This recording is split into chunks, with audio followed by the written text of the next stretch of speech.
할렐루야. 오늘 말씀은 디모데후서 3장입니다. 배우고 확신하라 라는 주제로 말씀을 전하겠습니다. 바울은 자신의 삶이 얼마 남지 않았다는 것을 직감했을 때 사랑하는 아들 디모데에게 정말로 전하고 싶은 말이 있었을 것입니다. 바울뿐만 아니라 누구라도 그렇지 않겠습니까?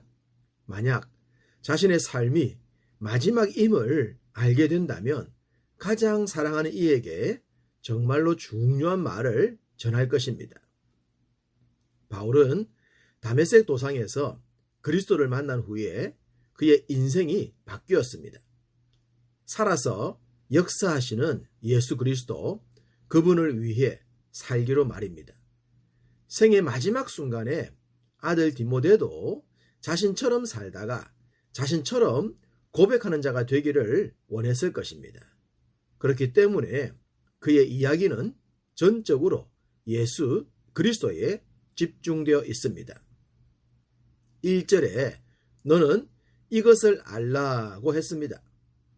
말세에 고통하는 때에 대한 이야기이지만 인생들의 공통된 이야기입니다. 여기서 말세에 고통하는 때란 인류가 멸망하는 때만 얘기하는 것이 아닙니다. 모든 인생이 한 생을 살다가 끝나는 때가 바로 종말이기 때문입니다. 바울은 아들 디모데로 하여금 이 때를 알라고 했습니다. 그러면서 2절부터 6절에 20가지 정도의 현상들에 대해 기록하고 있습니다. 바울이 여기서 말한 것들은 지금 우리가 살아가는 시대의 모습과 전혀 다르지 않습니다. 그러니 모든 시대, 모든 사람들에 대한 이야기로 보시면 되겠습니다. 바울이 말한 이 20가지 정도를 요약하면 3가지로 정리가 됩니다. 자기를 사랑하고 돈을 사랑하고 쾌락을 사랑하는 것입니다. 자기를 사랑하는 것은 나쁘지 않습니다. 그에 반해 돈을 사랑하고 쾌락을 사랑하는 것은 좋은 것이 아니죠. 여기서 수많은 범죄가 비롯되기 때문입니다. 그렇다면 자기를 사랑하는 것은 어떤 면에서 좋지 않을까요? 바울은 하나님보다 더 사랑할 때라고 합니다. 여기서 신자와 불신자가 구별됩니다.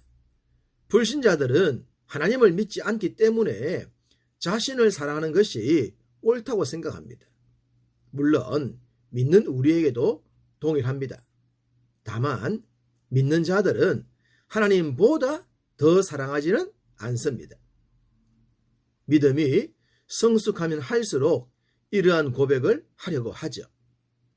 다시 말씀드리지만 불신자들은 자기 자신을 사랑합니다. 그것도 절대적으로 사랑하죠. 이렇게 되면 어떤 현상이 나타날까요? 돈을 사랑하게 되고 쾌락을 사랑하게 됩니다. 왜냐하면 하나님 없는 삶엔 자기 자신과 돈과 쾌락이 신의 자리를 대신하기 때문입니다. 믿는 자들도 자신을 사랑하고 돈과 쾌락은 사랑하지 않지만 좋아합니다. 그러나 늘 기준이 있죠. 하나님보다 앞서지 않게 하는 것입니다. 그러니 돈과 쾌락을 사랑할 수는 없는 것입니다. 당연히 돈과 쾌락을 위해 수단과 방법을 가리지 않는 삶을 살지 않게 됩니다. 수단과 방법을 가리지 않는 삶을 살지 않으면 당연히 범죄가 줄어들게 되겠죠.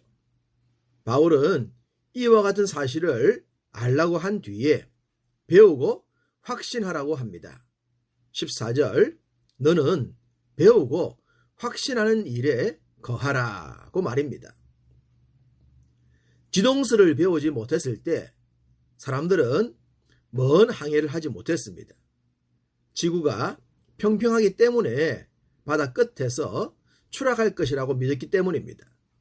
그러다가 지동서를 배우고 난 뒤에는 온 세계를 향해 나갈 수 있었죠. 배웠고 확신했기 때문에 가능했습니다. 영적인 일도 동일합니다. 바울이 예수 그리스도를 확신했습니다. 다메섹 도상에서의 경험과 아라비아 사막에서의 주님을 묵상하면서 말입니다. 우리가 이 세상에서 믿음으로 승부를 걸고 믿음으로 승리하기 위해선 말씀을 배워야 하며 확신해야 합니다. 그것이 세상을 이길 수 있는 능력입니다.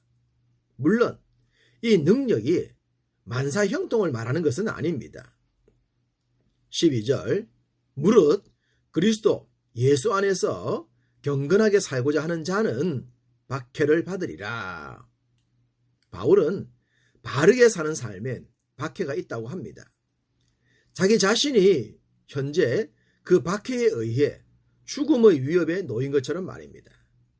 그렇지만 그 죽음의 위협이 바울로 하여금 두렵게 하지 않았습니다.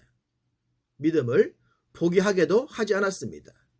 오히려 아들에게 자신과 동일한 길을 걸으라고 합니다. 이것이 바로 배우고 확신한 자의 모습입니다. 바울은 넓은 지역을 여러 차례 전도하면서 많은 사람들을 만났습니다. 그들 중에는 배웠으나 진리에 이르지 못해 세상으로 떠난 자들이 있었습니다. 7절 항상 배우나 끝내 진리의 지식에 이룰 수 없느니라. 이럴 수도 있는 겁니다. 왜 그럴까요? 자신과 돈과 쾌락을 하나님보다 더 사랑했기 때문입니다. 이렇게 되면 아무리 배워도 결과는 변하지 않습니다.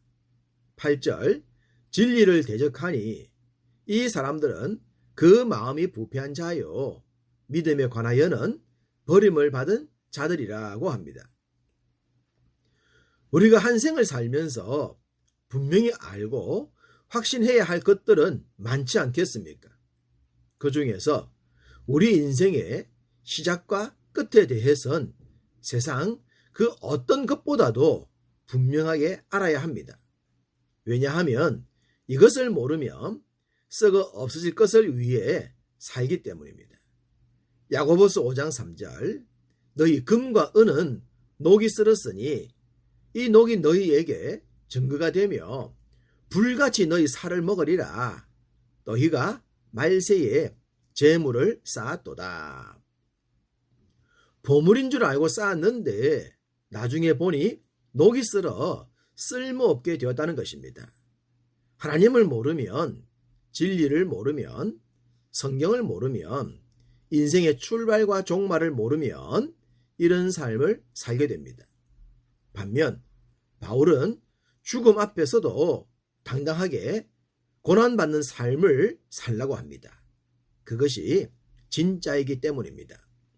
그러면서 배우고 확신해야 할 가장 중요한 것에 대해 기록합니다.